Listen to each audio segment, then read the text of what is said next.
యామ ప్రభాకర్ గారు తమ సందేశం ఇవ్వాల్సిందిగా కోరుతున్నాను.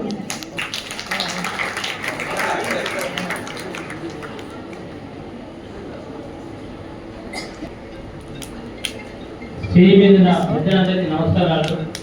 ఫస్ట్ మీ తెలంగాణ గవర్నమెంట్కి ఫస్ట్ కంగ్రాచులేషన్ చెప్తున్నా. మీ చిన్నపిల్లగాడు కానీ కంగ్రాచులేషన్ చెప్తున్నా. గవర్నమెంట్కి మంచి పని చేసుకుంది.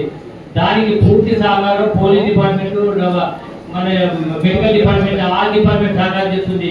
ఎందుకంటే ఒక్కొక్క వేల కోట్లు సంపాదించి వాడవాళ్ళు వాళ్ళ కొడుకుని రౌడీ నగరం చేసి డ్రగ్స్ అలవాటు చేసి వాడు తోలి యాక్టింగ్ చేసి వాడు వస్తుండు, వాడు గుర్తు ఎన్ని వస్తుండ్రు. వాడు కష్టపడకుండా సంపాదించి కొడుకుని పేపర్ చేస్తుండ్రు.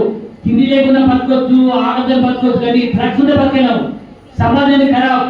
వాళ్ళు నైట్ ఎక్కడ ప్రతి ఊళ్ళలో తాగి మంచిగా ఒక డాక్టర్ చదువుతున్న అమ్మాయిలో, ఇంజనీర్ చదువుతున్న అమ్మాయిలో ఆగం చేస్తున్నారు. ఎందుకు చేస్తున్నారు?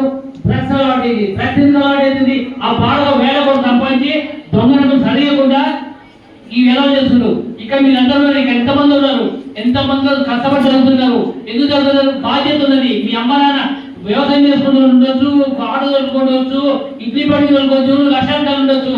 మేము చెప్పేది ఏంటంటే మీరు పొరపాటు కూడా అలవాటు కాకండి. మీ జీవితం నాశనమైంది. మన స్వాతంత్రం వచ్చినప్పుడు పీరియడ్ చేసాం, అయినా కష్టపడి ప్రపంచంలో 4వ స్థానంలో వచ్చిన. ఎందుకు కష్టపడ్డారు? వాళ్ళు కష్టపడి వ్యవసాయం చేయలేదు, ఎరువు మెడికల్ తయారు చేస్తున్నారు, పట్టణ తయారు చేస్తున్నారు, ర్యాకెట్ తయారు చేస్తున్నారు, ప్రపంచానికి పోతుంది.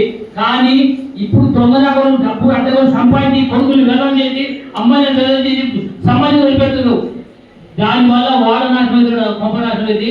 చెప్తున్నా, మందులు డ్రగ్స్ కూడా అలవాటు చేసుకుంటున్నారు. ఇక్కడ సూర్యాపేట మత్తు టాబ్లెట్ కానీ కడుపోయే కూలీలు కానీ ఎటువంటి లేకుండా మేము మా డ్రగ్ ఇన్స్పెక్టర్ సలహాతో, పోలీస్ డిపార్ట్మెంట్ తో, మా మెడికల్ అసిస్టెంట్ అందరం కలిసి సూర్యాపేటలో ఏ ఎటువంటి కడుపు తీసే కూలి కానీ డ్రగ్స్ కానీ ఏ లేకుండా చేస్తున్నాం. ఎందుకు చేస్తున్నాం అంటే ఒక్క గోళీ పొరపాటు అయినా అయినా రియాక్షన్ అయినా మొత్తం ఇలాంటి సర్వీస్ మొత్తం పోతుంది. నేను చెప్పేది ఒకటే, మనం సంపాదించుకోవాల్సింది చదువు. చదువుకుంటే ఇప్పుడు కాకపోతే 5 ఏళ్ళ సక్సెస్ అవుతారు. కానీ బ్యాడ్ హ్యాబిట్స్ ఉంటే మాత్రం సర్వనాశనం, కొద్ది సమాజం సర్వైంది.